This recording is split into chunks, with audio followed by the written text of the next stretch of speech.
Olá, essa é a nossa segunda aula e o tema dessa aula de hoje é o tema capitalização, ou mais especificamente o processo de capitalização.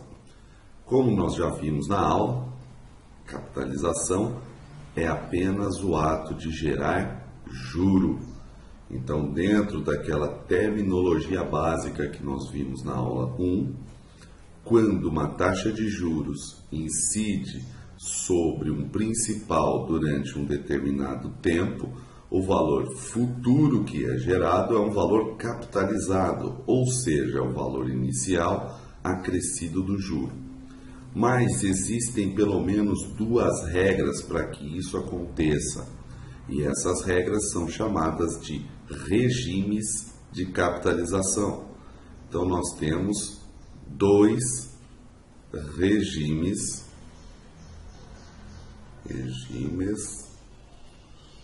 de capitalização.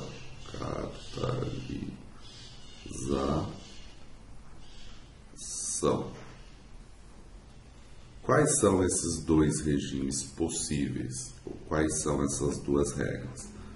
Um deles, chamado regime simples de capitalização, e o outro, composto. Nesta aula, trabalharemos apenas o regime simples de capitalização.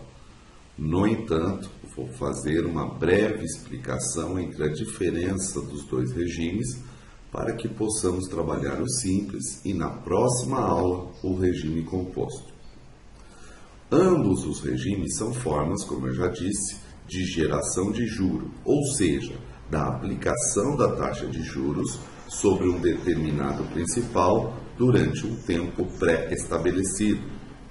Então, o regime simples, ele faz essa geração do juro sem a atualização do saldo ao longo do tempo. Por exemplo, se temos um principal de R$1.000 com uma taxa de juros de 5% ao mês e o empréstimo terá 4 meses, a cada mês de capitalização é gerado um juro de R$50, porque o valor da taxa incidirá sempre sobre R$1.000. Falando de outra forma, o saldo não é atualizado pelo juro que foi gerado a cada período, e somente no final do prazo total. Isso até certo ponto é contraintuitivo, e o regime composto faz o contrário disso, atualiza o saldo a cada período de capitalização e não ao final do prazo total. É por isso que o regime composto é utilizado em 99,9% das situações de mercado. No entanto, precisamos entender bem o regime simples para que possamos passar para o regime composto. O regime simples, portanto, então, é um regime onde os juros só pertencem ou só pertencerão ao credor ao final do prazo total. Isso é o que acontece no regime simples de capitalização. Enquanto que no regime composto, os juros já pertencem ao credor ou pertencerão ao credor ao final de cada período de capitalização. Então vamos partir para um exemplo para poder enxergar numericamente o que eu estou falando. Então, o exemplo que nós vamos trabalhar é esse que eu acabei de ilustrar. Nós temos um principal de R$1.000, uma taxa de juros de 5% ao mês e o prazo de 4 meses. Notem que eu não coloquei símbolo no prazo, porque a informação do prazo, quando for confrontada com a taxa, gera o N, que é a informação que essa sim, o número de períodos, é o que entra no cálculo. Para ilustrar o que acontece com esse exemplo, sem colocar uma fórmula direto, vamos entender, através da nossa ferramenta Diagrama de Fluxo de Caixa, como o dinheiro evolui ao longo desses 4 meses. Então, essa ferramenta vai ser construída da visão do credor, mas poderia ser feita da visão do devedor também. Os números não mudariam, e sim os sentidos das setas apenas. Então, na data zero, nós temos, do ponto de vista do credor, um desembolso de R$1.000. Depois de um período, o juro é gerado, porque o período é mensal. Do período 1 para o período 2 se passa mais um mês, novamente é gerado um juro. A mesma coisa de 2 para 3 e a mesma coisa de 3 para 4. Assim, ao final de 4 períodos, o credor terá uma entrada que corresponde ao valor futuro, que vamos fazer agora o cálculo.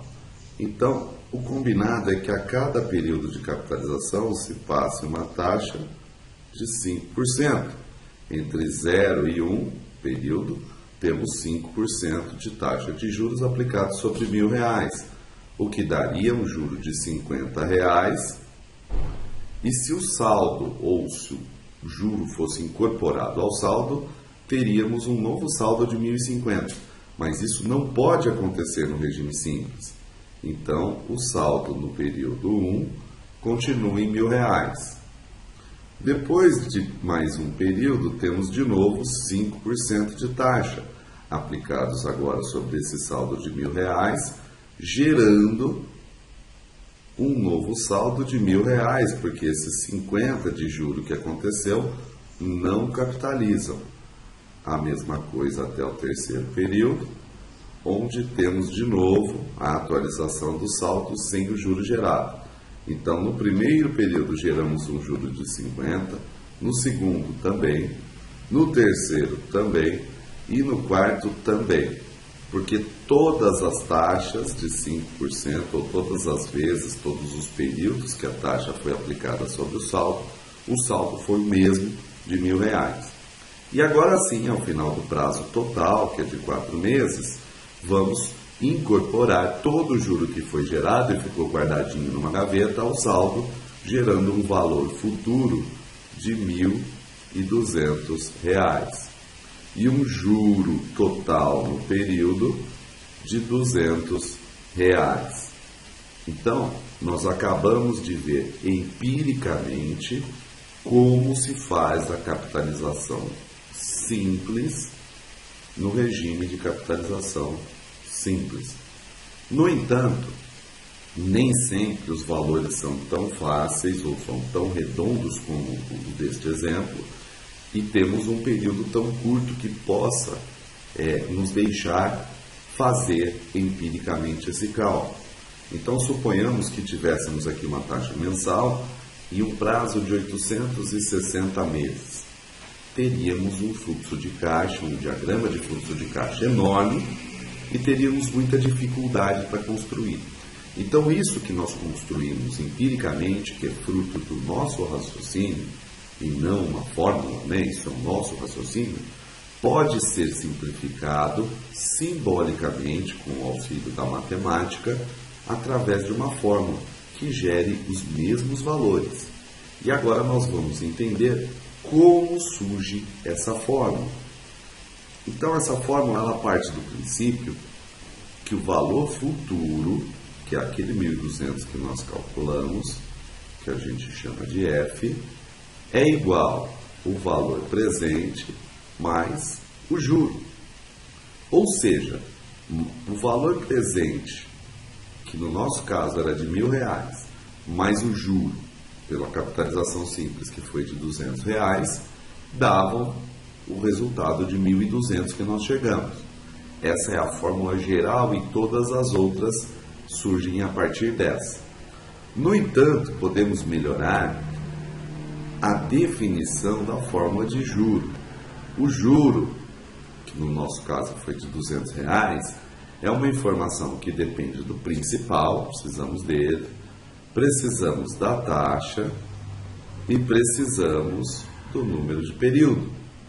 Se multiplicarmos essas três informações, nós temos, no nosso exemplo, 1.000, que é o principal, vezes 5%, que é 0,05, ou seja, 5 dividido por 100, vezes 4, que é o M, e chegamos em um juro de 200. Assim podemos descrever o juro que está aqui na fórmula como PIN, ou seja, P vezes I vezes N. E podemos melhorar a fórmula do montante, que é principal mais PIN. Assim, nós temos uma soma de dois fatores que têm um elemento em comum entre eles, que é o P.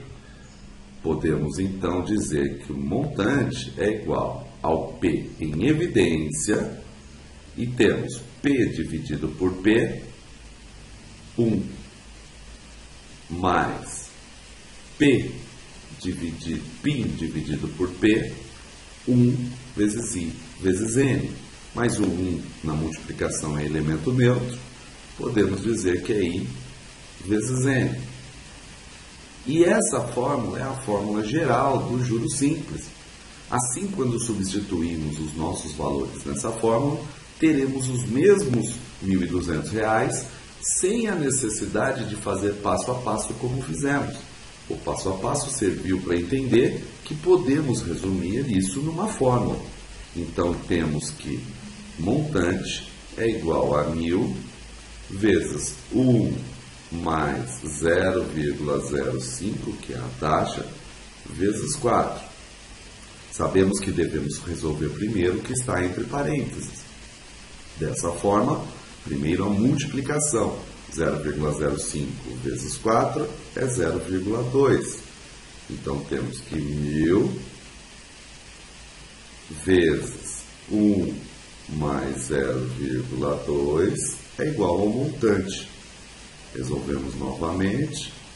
1.000 vezes 1 mais 0,2, no nosso caso, vai dar 1,2. Aqui estamos atualizando o sistema. Conforme um bom sistema baseado em Windows, ele deu uma travadinha. Não tem problema nenhum, né? O que eu vou escrever aqui na sequência é a soma de 1 com 0,2. Essa soma vai dar 1,2 e 1,2 vezes 1.000 dará 1.200. E nós teremos o resultado final. Então, saibam que o passo seguinte é 1 mais 0,2, que dá 1,2, vezes 1.000, dá 1.200, e assim nós teremos o mesmo resultado.